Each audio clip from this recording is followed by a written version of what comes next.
Okay, so there are 4 types of slopes. We've looked at positive slopes, we've looked at negative slopes, and the last 2 examples we did were a slope of 0 and an undefined slope, which I can abbreviate UNDF. The reason that the last slope, for example, G was 0, is because there is no rise, but there's a run of, it was 4 here. Well, 0 over 4 reduces to 0. So even if I forget that that's a 0 slope, if I write my fraction down, it's going to reduce to 0 anyways.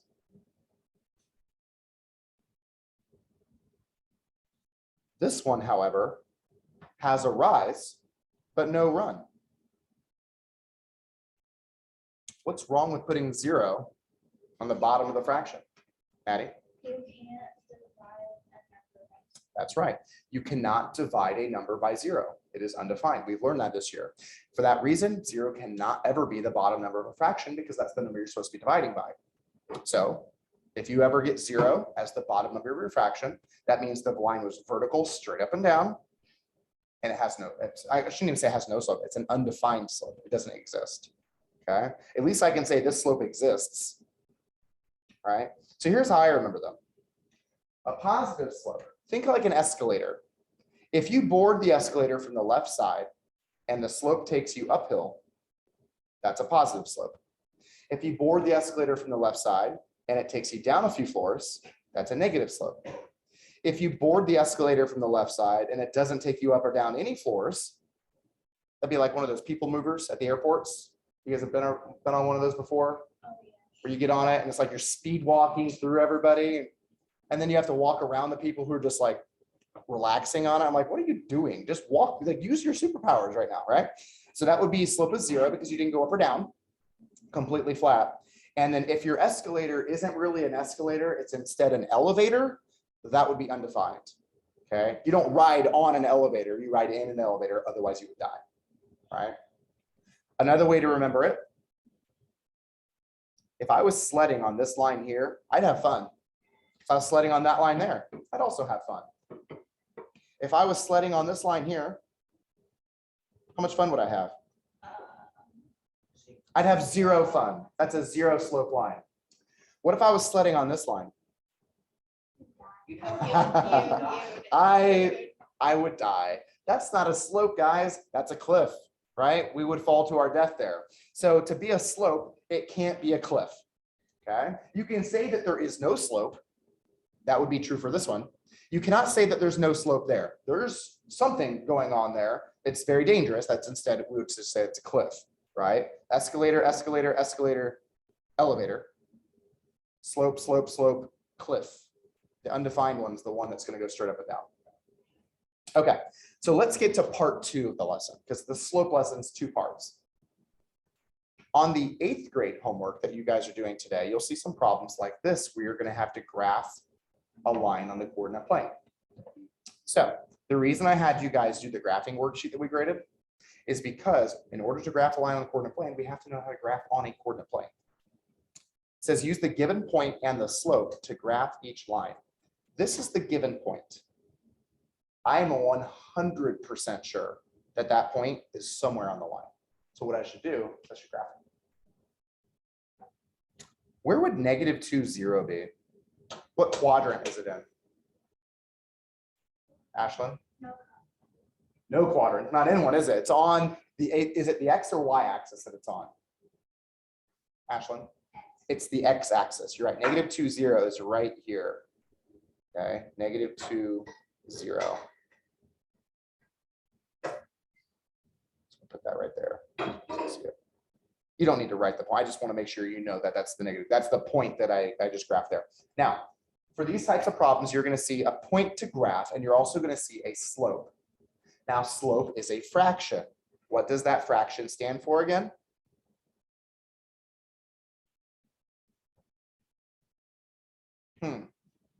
Do we know? Do we remember this? Did you start your homework? What does slope stand for? Rise over run. That's exactly right. So the top number is our rise. The bottom number is our run. So what I'm going to do is from that point you just graphed, we're gonna rise 2, and we're gonna run 3.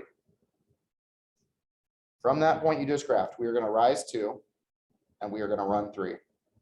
Now I'm only using those dotted lines to show people who are watching this video, like so they can count with me, and so you guys can count with me. You don't actually have to put the dotted lines on your graphs.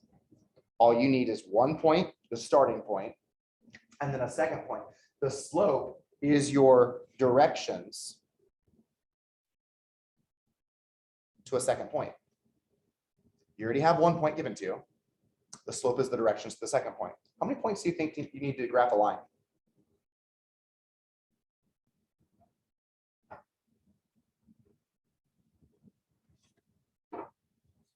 2. That's all you need. If I just gave you 1 point and said, guys, I need you to graph the line that goes to this starting point right there. Some of your lines might look like this, and some might look like that, some might look like this, they all look different ways. But if I said your line has to go through those 2 points, now it's locked in. Everybody's line is going to look the same, and it's going to look like this. The nice thing about notability is you can create straight lines, which is why instead of printing paper copies of your slope packet tomorrow, I'm putting it on a Google Classroom so you can do it on Notability and draw straight lines, okay? Now, lines go on forever. That means you should make your line go all the way through the graph, not just the 2 points you plotted. It should go all the way through the graph, and it should have arrows on both sides because it's a line. Now, if you were doing this on paper pencil one day and you're like, I don't have a ruler, how am I going to make sure my line's straight? Well, I'll give you a pointer. If your slope is 2/3, you should also be able to rise 2 and run 3 and put another point. Rise 2, run 3. We said yesterday that slopes lines have constant slopes, so it's always going to be 2/3, and that gives you more points to make sure your line is very straight. Okay. You won't need that because you're using Notability. Notability makes straight lines anyways. You can also go down 2 and left 3. Now, doesn't going down, doesn't that make it negative? But what about going left? Does that make it negative too? It does. What's 2 negatives make? Positive. So I still end up with my positive 2/3. Yeah. So it's okay to go down and to the left or up and to the right. Either one of those would work. Let's look at example B. See if you can do that one on your own. Start by plotting the starting point. So hopefully you know where 4, -3 is. Okay, this slope is negative. So we know positive slopes go like this, but negative slopes are going to look like this. So keep that in mind. Instead of rising and running to the right, you're going to go down and run to the right. Not down and to the left, because that's still positive. 2 negatives make a positive. You go down and to the right. Now you have a negative slope. See if you can graph that line correctly. Do you notice how the negative's in the middle of the fraction? Maybe you should think of it like this. Maybe that would help you as you're doing your rise and your run. By the way, this is like as hard as it gets. So if you are finding this manageable to do, this is like as hard as it gets on your quiz.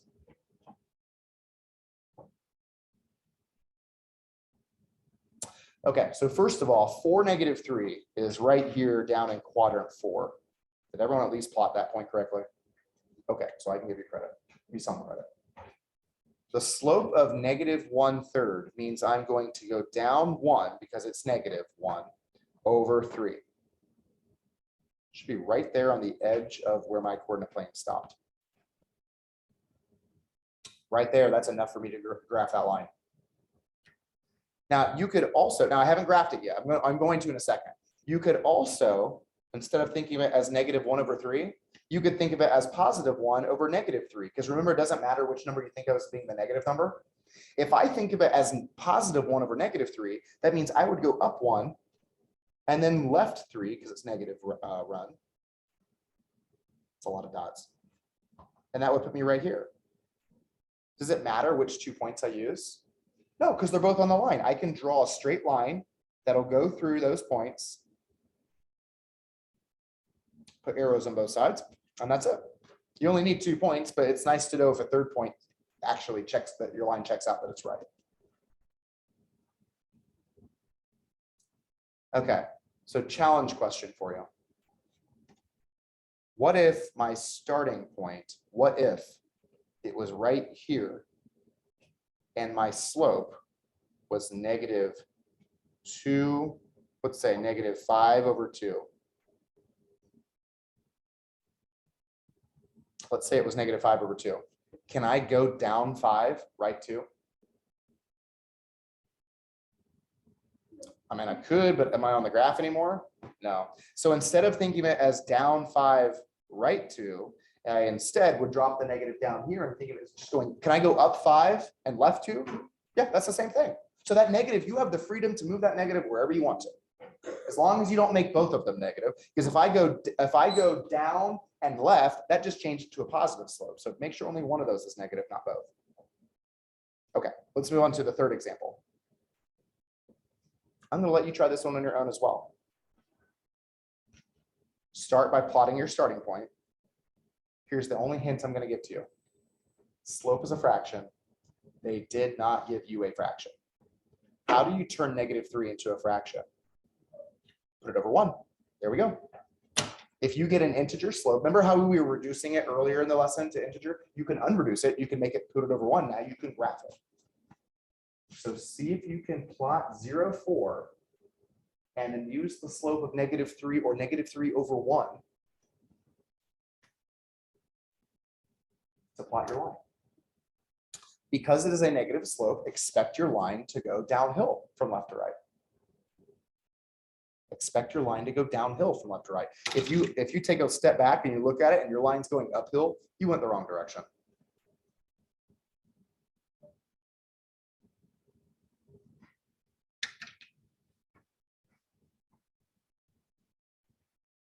How are you guys doing? So 0, 4. It all starts with plotting the correct point. 0, 4 is up here on the y-axis. If you plotted this point instead that I marked with an X, that's 4, 0. So you need to make sure you fix that right now. X number comes first. So the 0 means I didn't move left or right, but I did move up 4. From that starting spot, my slope is -3, which means, so this is what I see a lot when I'm grading your tests.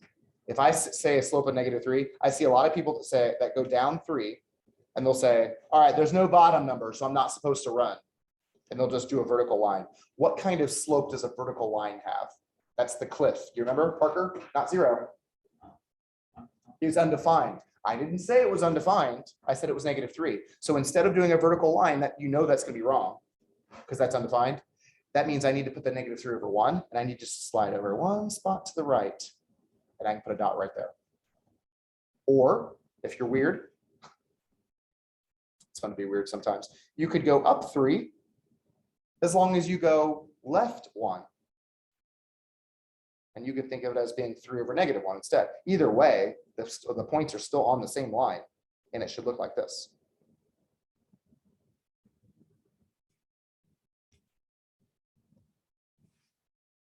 Is that what you guys got? Excellent. So of those last two, which line seems to be the steepest? B or C? C. The reason for that is because -3 is more negative than -1/3. So if it's more negative, it's going to have more of that negative slope, and it's going to be going downhill at a lot faster pace. The same is true on the positive side. If I had a slope of 1/5 versus a slope of 2, 2 is bigger than 1/5, so it's going to have a steeper positive slope. Okay, let's move on. The table shows your earnings for babysitting. Graph the data. Does it make sense that if you don't work, you don't get paid? That would make sense that this should start at the origin, right? 0, 0 is the first point I'm going to graph. So do bigger points. 2, 10. If I work 2 hours, I make $10. Try to get that lined up. My graph's not very lined up with my lines on the paper here. So if I work 4 hours, If I work 4 hours, I'll make $20. If I work 6 hours, I'll make $30. If I work 8 hours, I'll make $40 babysitting. And if I work 10 hours, I will make $50.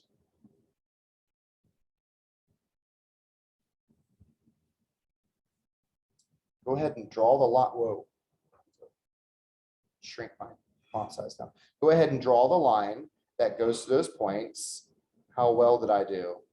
Looks like I missed on definitely on the 4 hours, $20 point. I don't know, maybe right there. It's not going to be perfect. On big ideas, it will be perfect.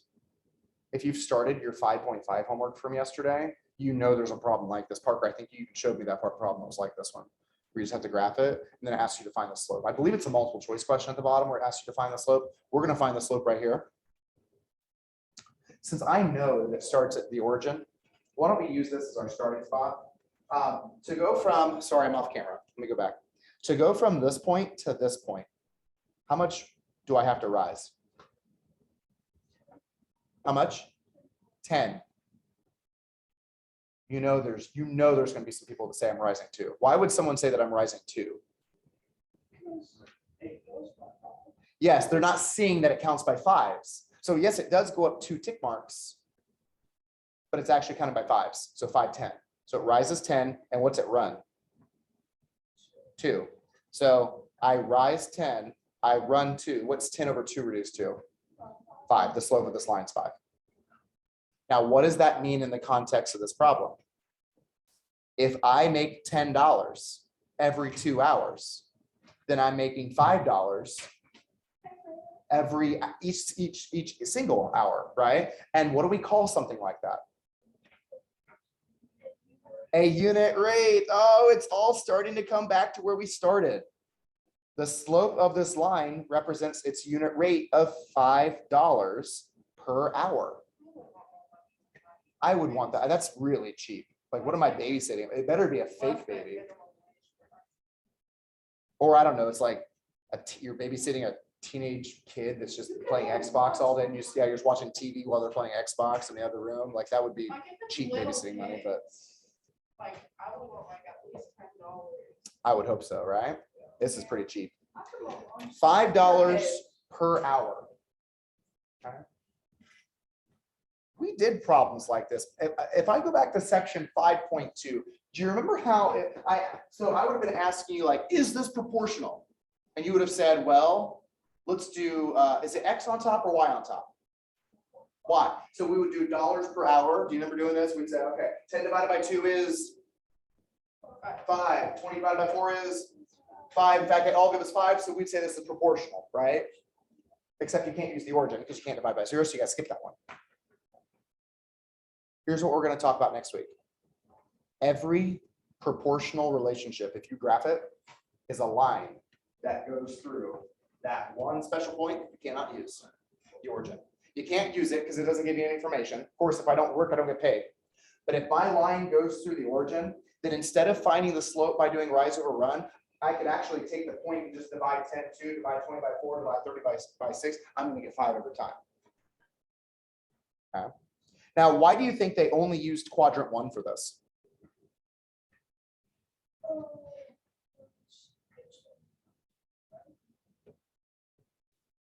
And also down to the left.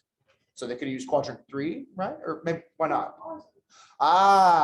Quadrant 1 is the all positive quadrant. That's why they call it quadrant 1. It's the most popular one because usually you don't use negatives, especially if you're talking about how much you work. Can you work a negative number of hours? No. Can you make a negative number of money? Yes. You can't make a negative number. Now, you could spend more than you have and have a negative amount, but you can't make a negative amount. You can make nothing, but you can't make negative. Okay? You can spend more, but you can't make negative. Could, but aren't you like spending that money for something then? Or you're saying they would take your income away from you? Then you're just making less. You're not making negative, you're just making less than that. I see what you're saying. I hope not, right? Okay, let's look at another one. Does this problem seem familiar to you? It was the bonus problem on your quiz that you got back yesterday, wasn't it? Yeah, I told you it'd be a problem that we do later. The graph shows the amounts of money you and your friend earn babysitting. So apparently babysitting is a very popular thing here. Compare the steepness of the lines. Which line is steeper, the blue or the green line? Blue, and that's your friend. So what's that mean then? Your friend makes more. Yeah, friend makes more. You remember, friend makes more than you. That's why your line is not as steep as theirs. It starts off with just a little bit of difference, but over time, that difference becomes more and more severe. And you're like, wow, I really need to switch people that I'm babysitting for, as Hannah's already mentioned. Okay. Find and interpret the slope of your line. Now, do you remember I showed you when we did this yesterday? I said, you just take 20 and divide it by 4. What's 20 divided by 4? What's 40 divided by 8? Also 5. Now, if I was finding the rise over the run, I would be rising 20 and running 4, and that's still 20 over 4. And you just said 20 divided by 4 is 5. So if my line goes through this special point that we call the, if my line goes through this special point that we call the origin, then instead of finding rise and run, I could just look at one of the points and divide it. Because it's going to be the same thing. Everything's proportional. Your friend, on the other hand, 28 divided by 4 is 7, makes $7 per hour. They make more. That's why their line's steeper than yours.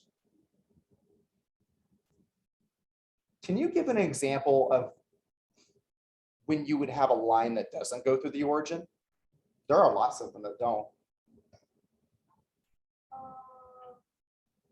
I thought of one last period. So let's say you go to the Howard County Fair. I don't think you have to pay money to get in, but I think you have to pay money to park, unless you just live next door, right? Okay, so let's just say parking's $10. You go on a ride, you pay $2. You've now spent a total of $12, and you've rid how many rides? So does that mean it's $12 per ride? It was $2 per ride. 10 of it you had to pay to park. So that particular line would start at 10, because no matter before you rode any of the rides, you had to pay 10 just to park for the fair. Does that make sense of a line that wouldn't go through the origin? So then it's not proportional, because then you wouldn't say it's $12 per ride. You'd say it's $2 per ride, and you just had to pay 10 to start with. So if my line doesn't go through the origin, it's not proportional. We'll have a whole lesson on that next week. Okay, let's do another one. This one's different. It's the same, but it's different. It's lawn mowing now. Yeah, it's different. So guys out there are going to get their problem in too, right? Not that girls can't mow lawns, but babysitting is usually done by girls, to be honest. A graph shows how much money you and your friend earn mowing lawns. Compare the steepness of the lines. Whose line is steeper now? Yes. So you, because your line's steeper, make more than friend. And Branson's already done the math on it. Okay. These lines go through the origin, which means if I try to find the slope, I can find the slope. Let's do the green line. Right. Oh, okay. I'll be honest with you. If you don't use the coordinate points, you're going to be stuck on this one. Because if I'm like trying to figure out how much I rose, that looks like, what does that look like to you? 48? Well, I don't know. But I know it's 45, right? I'm rising 45 and I'm running 3. Answer this real quick. Hello? Not yet. Why? What's up? No, don't take it over yet. You can do it in 2 minutes. I'm sorry, but Mr. Grin said wanting to take over my screen. Were you guys in here? No, maybe it's a different class. Someone took over my screen, and I thought it was Mr. Grinstead because he messed around with me a lot. So I took over his screen, and he called me and said, "Was that you?" And I go, "Yeah." And he goes, "I didn't do anything to you." So it was a misfire. Okay, so the slope is rise 45, run 3. What's 45 over 3? What's that divide to give you? Because it's $45 in 3 hours, right? What is that? $15 per hour. So slope is a unit rate. When I rise 45, I'm rising $45. When I run 3, I'm running 3 hours. So that is a unit, well, this is a rate, and if I divide it, that gives me a unit rate. That's why we've been talking about slope this chapter, because it's a unit rate here.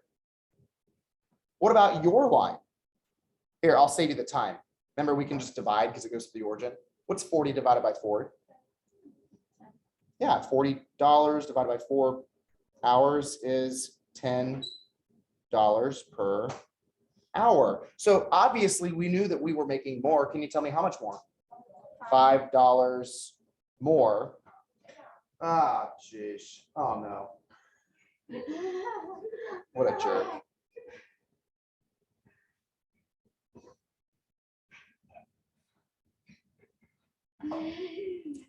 Looks like a mugshot. You know when that was taken? 2 years ago when we were doing lessons from home. You remember when the school shut down and for COVID and we were doing all the lessons online? That was me staring at my webcam as a student was talking to me. I looked really enthralled by it, right? So, okay, that's the end of this lesson. And you got an extra demonstration there from Mr. Grinstead. So the 5.5 homework and the 8.4.2 homework, just want to make this clear, can be done on one single piece of paper. I mean, more than that if you want to staple, if you run out of room. They are both due on Friday, which is why I'm accepting on one piece of paper. Some of the problems